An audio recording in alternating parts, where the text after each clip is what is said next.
can bite my tongue. I can stay awake for days if that's what you want. Be a number one. I can fake a smile. I can force a laugh. I can dance and play the part if that's what you ask. Give you all I am. I can do it. I can do it. I can do it. But I'm only human, and I bleed when I fall down. I'm only human, and I crash and I break down. Your words in my head, knives in my heart. You build me up and then I fall apart, 'cause I'm only human.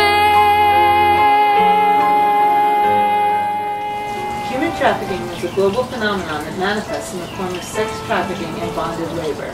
While normal businessmen have their merchandise or goods which they sell to make their earnings, these pimps have one girl and sell her numerous times. Some girls are exposed to 20 different men in one night, each raping her one by one. Without the resources to survive, desperate women and children fall prey to kind words and promises of decent employment, or are sold by their families when there is nothing left to sell.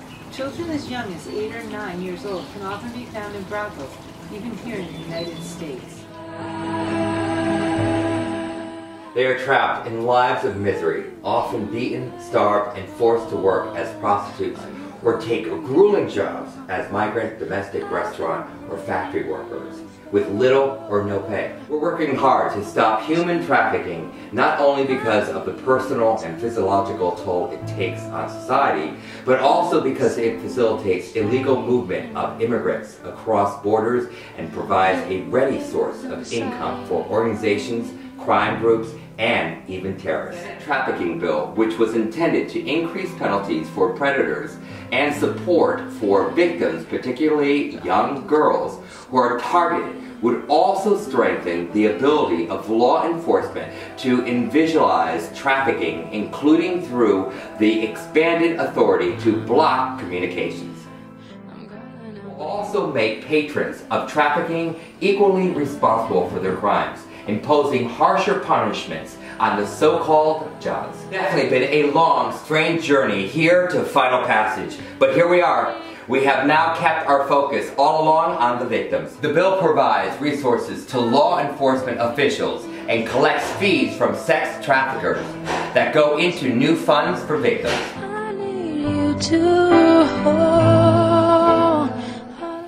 But why is it so unnoticed in the United States? We hear about human trafficking in India or Cambodia and our hearts melt. In those countries, victims have sometimes been kidnapped or imprisoned, even caged, in ways that conjure images of slavery. But in the United States, we see girls all the time who have been trafficked, and our hearts harden. The problem is that these girls aren't locked in cages. Rather, they're often runaways out on the street wearing short shirts or busting out of low-cut tops, and many Americans perceive them not as trafficking victims, but as rebels who have chosen their own way of life. So even when they're 14 years old, we often arrest and prosecute them, and the trafficker often goes free. Are you coming again now? Brian Forbes was my previous owner. When he was first arrested, I figured I would finally be set free. But of course, this was not the case. Dennis Paris purchased me along with another girl from Forbes. My experience with Paris was immediately more brutal than ever before. He would constantly use threatening tactics in order to keep me in line and make me continue to perform commercial sex acts for his financial benefit. If we did not comply, he would brutally rape and use physical violence against us. From a very troubled background, and as a result, there were drugs all around me, so I became addicted to heroin as a young girl. Knowing this, Paris would manipulate me by taking away my heroin in order to maintain control over me. He would threaten to call the police and have me arrested for my drug use. I was scared. myself again today. No matter how many other girls were in the ring suffering with me, I still felt very alone. And even now, knowing that Paris is locked up, rotting in jail, my life is still far from okay. I can't let men near me. I don't trust them. Just the thought of a man touching me sends chills up my body. I know I will never get married. When I was younger, I used to always dream of having a better life with a happy family in a little happy house. Now I can't even think about that. Warm me up.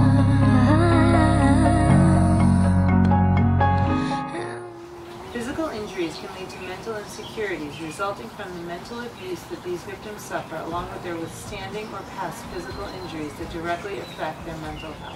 Many times these victims find themselves hiding their feelings. It may be because of embarrassment, feelings of inadequacy, shyness, or saving someone else from guilt.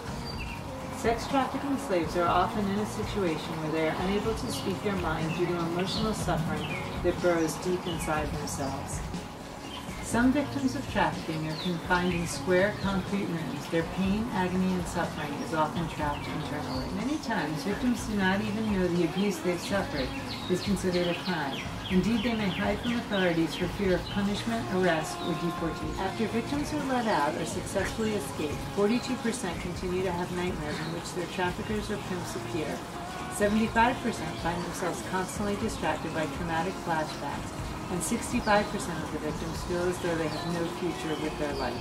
Evidently, while in captivity, the victims are constantly startled by nightmares and even traffickers coming in at a moment's notice. Jones was a cruel and manipulative man whose life revolved around the sexual, emotional, physical, and psychological exploitation of young people. Most people assume that those who get involved in sex trafficking are from unstable backgrounds or runaway. I break this stereotype. I was born in the suburbs of California to an attorney and a deacon, and I attended Emory University. At the end of my time at Emory, one day I was at the mall and a businessman complimented me on my beauty. He said that I needed to use it as a model. He told me he would help. He offered me a promising career ahead and lured me in with dozens of false promises. Someone had told me that a pimp could come in a three-piece suit with business cards. I might have been saved. I filled out a W-4 form with all my information, including my parents' address and my social security number, so I could receive payment for the shoots and videos I worked on. After that, everything went downhill. I was trapped. I was forced to work at the local strip club, having sex for money whenever he demanded that I do so. When I began showing my need for an escape, he started threatening me and my family. He was going to kill them. I had a normal life, normal friends. Who would have thought? Although victims can be freed, successfully escape, or be heroically found, it is rare for them to re-enter society without significant trauma from their past. Flashbacks can occur at any moment, while on the contrary, memories can be pushed out of their minds, sometimes never resurfacing. The lack of faith within oneself after these experiences is sometimes the most influential characteristic in victims that prevent them from living a normal life after the trauma they have lived through. Being constantly called worthless and nothing makes a large impact on self-esteem. In rough times, victims had no one but their trafficker to listen to and believe, so any social connection between friends and family would have been cut off. What they hear is what they begin to believe. Traffickers also commonly instill such fears in their victims to ensure continued subjugation. Traffickers tend to confuse these young girls, tricking them as to what is right and what is wrong. The little knowledge that these girls usually have is that of a 6-year-old, and over the time that they are held in captivity, they are forced to understand what they hear. Phrases such as "you're not wanted by anyone," "you're worthless," and even "you're safe with me" often lure the victims into a false comfort and trust for their trafficker. These phrases become the truth over time in the victim's mind and can often prevent their escape because the girls often begin to believe that they're unwanted by anyone but the traffickers. This belief leaves the victims unable to make a life for themselves, further allowing their perpetrator to get away with the crimes they continually commit. Are you coming to get me now? I've been waiting for. I was so scared. I'm asking me, I need you to. I was crying and asking, why are you doing this to me?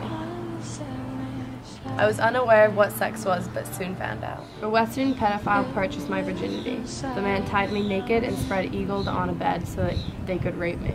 They twice stitched me clothes so that I could be sold as a virgin. I remember having to flirt with them to avoid more beatings. Even worse than that, when I would try to escape, I was locked naked in the darkness in a barrel, half full of sewage with vermin and scorpions that stung me regularly. The longest was a week. But I'm only human, and I bleed when I fall down. I'm only human, and I crash and I break down. Your words in my head, knives in my heart. You build me up and then I fall apart, 'cause I'm only